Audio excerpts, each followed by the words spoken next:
اللہ کے محبوب علیہ الصلوۃ والسلام نے فرمایا کہ الا اخبرکم باہل الجنہ، میں تمہیں اہل جنت کے بارے میں خبر نہ دوں؟ تو پھر ارشاد فرمایا الضعفاء المظلومون، جو مسلمان کمزور ہیں، ظلم و ستم سہتے ہیں، تو آقا کریم نے فرمایا کہ وہ اہل جنت ہیں۔ چونکہ بہت سارے گناہ کا کفارہ ان پر ہونے والے ظلم بن جاتے ہیں۔ اہل ایمان کو دنیا میں جو تکلیفیں پہنچتی ہیں تو ان تکلیفوں کے بدلے میں ان کو اجر دیا جاتا ہے، حتیٰ کہ جو اہل ایمان کے پاؤں میں کانٹا بھی چبھتا ہے اللہ اس کی بھی ان کو جزا عطا کرتا ہے۔ اور ایک حدیث پاک میں آتا ہے کہ اہل بلا کو جو قیامت کے دن اجر و صلہ عطا کیا جائے گا تو لوگ آرزو کریں گے کاش کہ ہماری کھال اور ہمارا جسم لوہے کی کینچیوں سے کاٹ دیا گیا ہوتا، تو آج جو صلہ اس کا حشر کے روز دیا جا رہا ہے۔ تو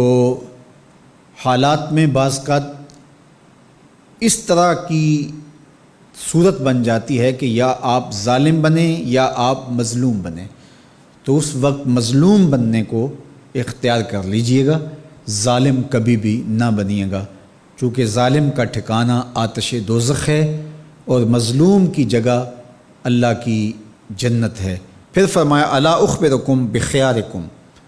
میں تمہیں خبر نہ دوں جو تم میں سب سے زیادہ بہتر ہیں؟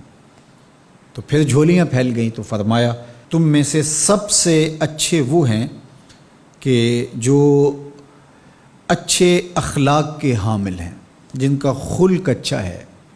جن کے رویے خوبصورت ہیں۔ اور پھر آقا کریم علیہ السلام نے فرمایا الا انبئکم بشرارکم، میں تم میں سے جو شریر ترین لوگ ہیں ان کی خبر دوں، السرسارون المتشدقون المتفہقون، یہ وہ لوگ ہیں کہ جب مجلس ہو رہی ہو تو سب لوگوں کو برابر بولنے کا حق ہوتا ہے، اور کچھ لوگ تکبر کی وجہ سے بولتے ہی رہتے ہیں اور وہ سمجھتے ہیں کہ بس مجھے ہی حق ہے بولنے کا،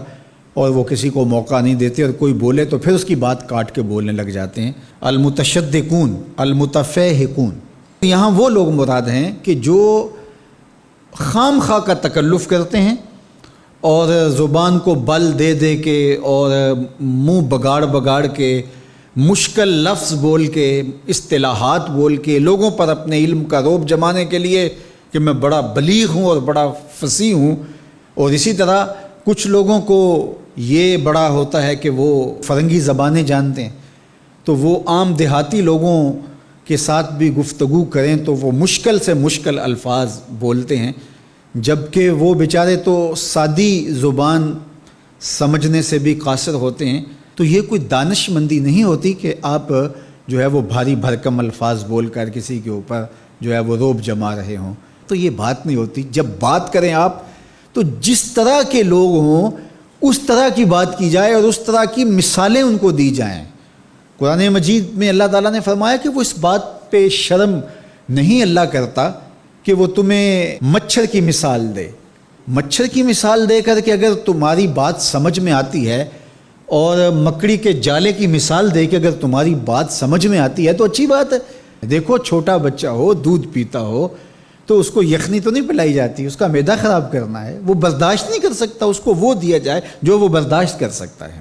اس لیے آپ کے مخاطبین کس طرح کے ہیں؟ کلم الناس علی قدر عقولہم لا علی عقولکم، میرے اور آپ کے آقا و مولا نے فرمایا جب بات کرو تو لوگوں کے فہم کے مطابق کرو، اپنے فہم اور اپنی عقل کے مطابق نہ کرو۔ علامہ اقبال علیہ رحمہ کی شاعری اور ان کا خوبصورت ادب اگر آپ دیکھیں تو اہل علم کے لیے سوغات ہے، لیکن جب چھوٹے بچوں سے مخاطب ہوتے ہیں تو پہاڑ اور گلہری کے نام سے نظم لکھتے ہیں، جگنو کے نام سے نظم لکھتے ہیں، اور بکری کے نام سے نظم لکھتے ہیں، تو یہ ان کے مزاج کے مطابق بات ہوتی ہے۔ تو یہ حسن ہوتا ہے، اصل فصاحت ہے ہی یہ ہے کہ کس سے کس طرح بات کرنی ہے۔ تو میرے اور آپ کے آقا و مولا نے فرمایا کہ یہ شریر لوگ ہوتے ہیں۔ تو اللہ تعالی ہم سب کو اس کی توفیق عطا فرمائے کہ ہم نہ تو اہل دوزخ سے ہوں اور نہ شریروں میں ہمارا شمار ہو۔